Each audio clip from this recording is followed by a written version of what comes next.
اعوذ باللہ من الشیطان الرجیم بسم اللہ الرحمن الرحیم السلام علیکم ورحمۃ اللہ وبرکاتہ۔ میں امید کرتی ہوں کہ آپ سب خیر و عافیت سے ہوں گے۔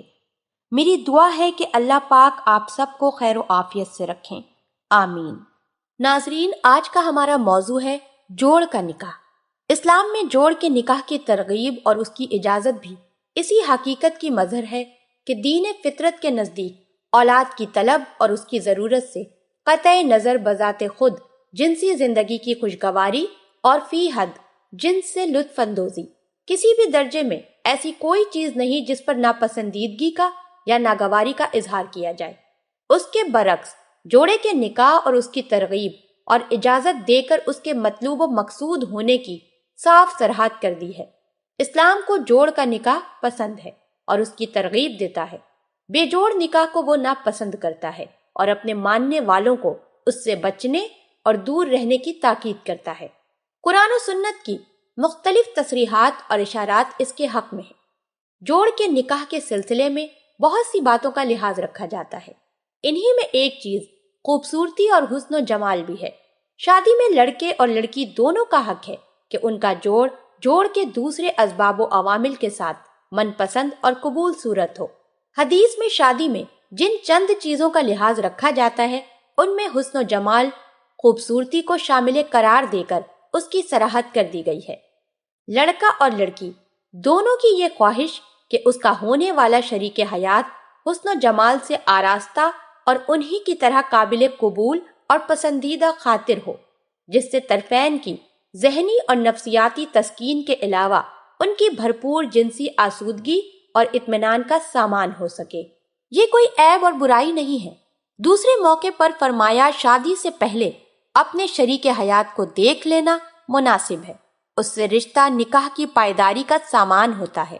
آپ صلی اللہ علیہ وآلہ وسلم نے اس کی پسندیدگی اور مطلوبیت کی مزید صراحت فرما دی۔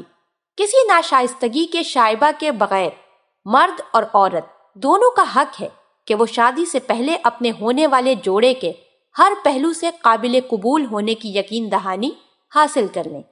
اسی طرح شادی کے بعد لڑکے اور لڑکی دونوں کے لیے طلاق اور علیحدگی کی بالکل جائز اور درست بنیاد موجود ہے کہ شوہر یا بیوی ایک دوسرے کے لیے محض اپنی ظاہری شکل و صورت اور جنسی آسودگی کے پہلو سے قابل قبول نہیں ہے۔ مرد تو مرد، عورت کو بھی یہ حق اور اختیار اسی طرح حاصل ہے۔ حضرت رفاع کستی کی بیوی کا مشہور واقعہ ہے۔ حضرت رفاع نے انہیں 3 طلاقیں دیں تو ان کی شادی حضرت عبد الرحمن بن زبیر رضی اللہ تعالی عنہ سے ہوئی۔ انہیں اپنے دوسرے شوہر سے شکایت ہوئی کہ وہ ان کی بالکل برائے نام اور ناقابل لحاظ جنسی تسکین کی اہلیت رکھتے ہیں۔ وہ اپنا مقدمہ لے کر رسول پاک صلی اللہ علیہ وآلہ وسلم کی خدمت میں حاضر ہوئیں۔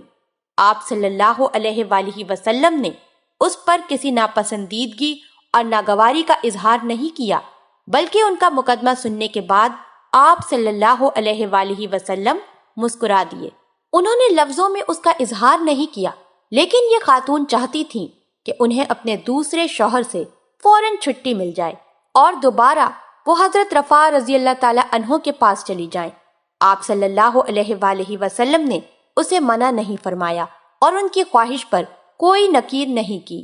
البتہ چونکہ ازواج شرع عورت 3 طلاق کے بعد اپنے پہلے شوہر سے دوبارہ نکاح اسی صورت میں کر سکتی ہے جبکہ دوسرے شوہر سے اس کا ہلکے اور بالکل معمولی انداز میں صحیح پورا زن و شوئی تعلق قائم نہ ہو جائے۔ اسی لیے آپ صلی اللہ علیہ وآلہ وسلم نے فرمایا کہ اپنے پہلے شوہر رفاع کے پاس تم دوبارہ واپس اسی وقت جا سکتی ہو جبکہ دوسرے شوہر سے تمہارا ہلکا اور معمولی صحیح پورا جنسی تعلق قائم ہو جائے۔ ان خاتون نے اپنی یہ شکایت بڑی بے باکی اور جرات سے بالکل کھلے انداز میں اور بڑے صریح لفظوں میں رکھی تھی، یہاں تک کہ مجلس میں موجود بزرگ صحابہ کے لیے اس کا انگیز کرنا مشکل ہو رہا تھا۔ ان کے دوسرے شوہر کو ان کا یہ دعویٰ تسلیم نہیں تھا۔ انہوں نے محاورے کے سخت الفاظ استعمال کرتے ہوئے فرمایا کہ میں اپنی بیوی کی بھرپور جنسی تسکین کی صلاحیت رکھتا ہوں۔ اصلاً یہ عورت نافرمان ہے اور اس کا دل اپنے پہلے شوہر سے لگا ہوا ہے، اس لیے یہ مجھے الزام تراشی کر رہی ہے۔ اس سے بھی زیادہ صریحی واقعہ حضرت ثابت بن قیس کی بیوی کا ہے۔ انہوں نے خدمت اقدس میں حاضر ہو کے صاف لفظوں میں اعتراف کیا کہ دینی اور اخلاقی پہلو سے میرے لیے اپنے شوہر پر کسی جہت کا کوئی موقع نہیں ہے، لیکن دوسرے اسباب سے ان کو ان سے سخت ناگواری ہے۔ اس لیے انہوں نے اندیشہ ظاہر کیا کہ شوہر کے حقوق میں کوتاہی کر کے اسلام میں رہتے ہوئے کہیں انہیں کفر کی چھوت نہ لگ جائے۔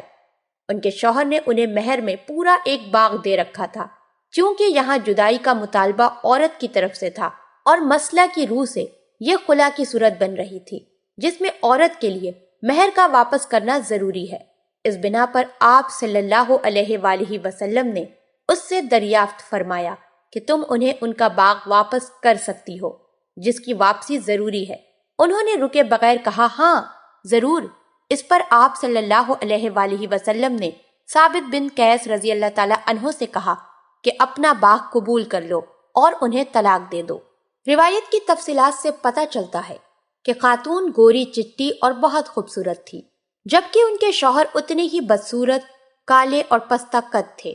انہوں نے اسلام میں رہتے ہوئے کفر کے اندیشے کا اظہار اسی وجہ سے کیا تھا کہ اپنی بڑھی ہوئی طبعی ناگواری کے باعث مبادہ شوہر کی نافرمانی اور اس کے حقوق کی ادائیگی میں کوتاہی ہو اور انہیں اس کے لیے خدا کے حضور جواب دہی کرنی پڑے۔ اللہ پاک ہم سب کو دین کی سمجھ عطا فرمائے اور اس کے مطابق زندگی بسر کرنے کی توفیق عطا فرمائے، آمین۔ آپ سے گزارش کرتی ہوں کہ آپ ہمارے چینل کو ضرور سبسکرائب کر لیں۔